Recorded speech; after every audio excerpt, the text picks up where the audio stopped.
So before you start making your wig, or maybe you're making a wig for somebody else, make sure you do measure their head.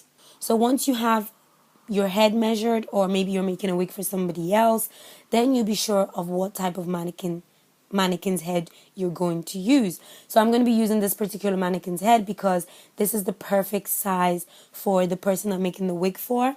And as you can see, I'm just making adjustments and I'm trying to make sure it's laying right on top of the wig cap.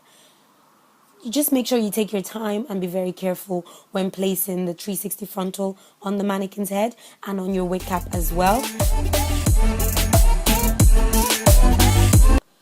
So this wig will probably take you about 1 hour and 30 minutes or maybe 2 hours and 30 minutes, depending on how good you are at it or how fast you are at it.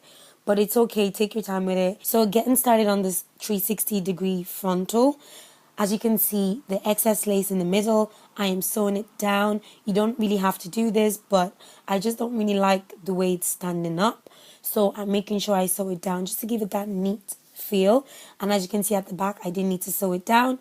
And I'm getting started. I'm getting my bundles, and I'm just going to show you how I'm starting off with my bundles. I start with just one weft. I'm not doubling the weft yet. So I'm starting with one weft, and I'm just gently starting from the back, and I'm just going to sew it down side to side. And I'm going to be doing my fold over method in this particular tutorial. And bear in mind, I'm only going to do the fold over method at the back because it wouldn't be ideal to do the fold over method in front. Amazing. Boy, you got me crazy, crazy, crazy.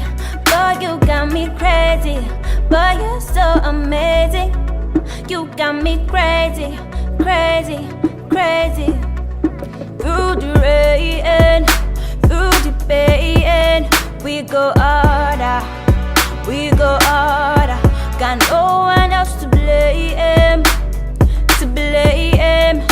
but Jaja, but Jaja. Make her your body like skin tight. Where are they by your side? 10 times man don't get sicker. You there by my side, skin tight, by my side, yeah. Oh na na na na.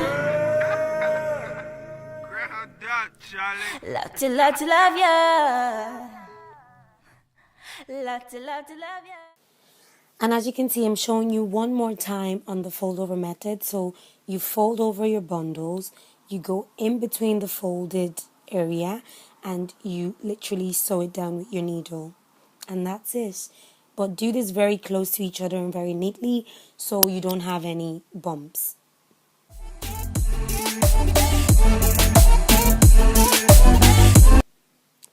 And then I do this till I get to just about the middle of the head.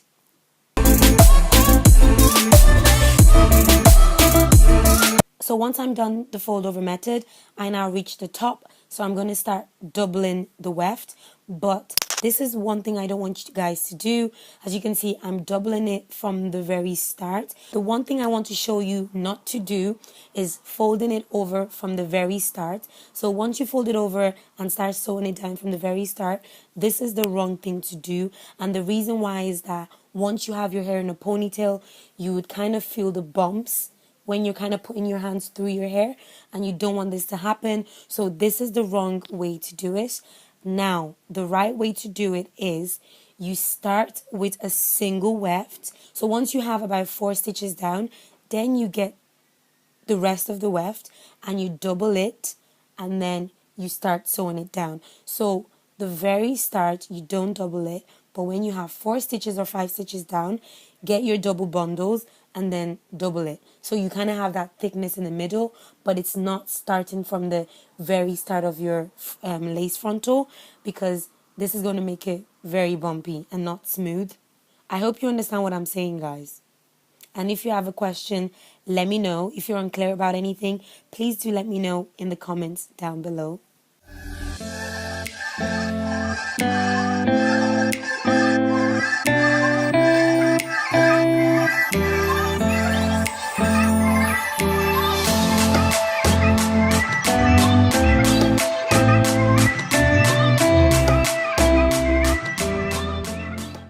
So once you get towards the end, make sure your bundle, you don't double your bundle, you cut it, and then you make sure you end the stitching with one area of the bundle, like one side weft of the bundle, if you understand what I mean. And this is how you work your way up.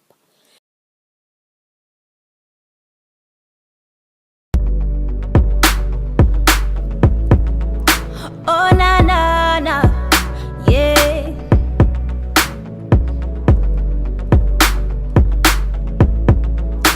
Oh na na na, yeah.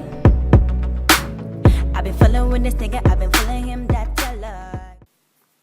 So once you've done doubling the bundles, you then go up to the top before you fill in the middle. And why you're doing this is because you want to have a clean, smooth wig. So then what you're going to do is you're going to get one track, like one track of your bundles. You sew this down right at where the 360 frontal lace ends. So you literally sew it right at that line of the 360 frontal. And she say, oh no, no, thing to do, I like, oh, ginger me, but don't stop, oh, I know, and you do, oh no.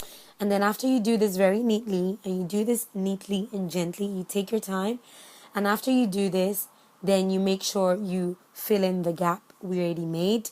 And you filling in the gap, you do the doubling method. So you double your weft just to give it that extra volume and thickness.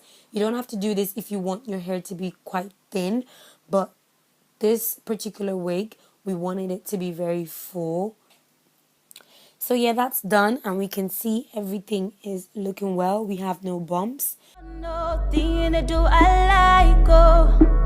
I'm adding this band for extra security because sometimes you probably don't want to glue it down. You just want to have the wig on. So I'm placing the band from my ears to my ears, if you get me. So this is how I'm going to end the video, and I'm going to be showing you how to customize it, how to cut it around your head, and how to make it look really natural in my next video. So give this video a thumbs up. Try and get this video to as much like as it can so I can make the next video. I hope you enjoyed this video. Make sure you thumbs it up for the next tutorial. Make sure you subscribe as well and share this video. Thank you so much for watching, and I'll see you all in my next one. Bye.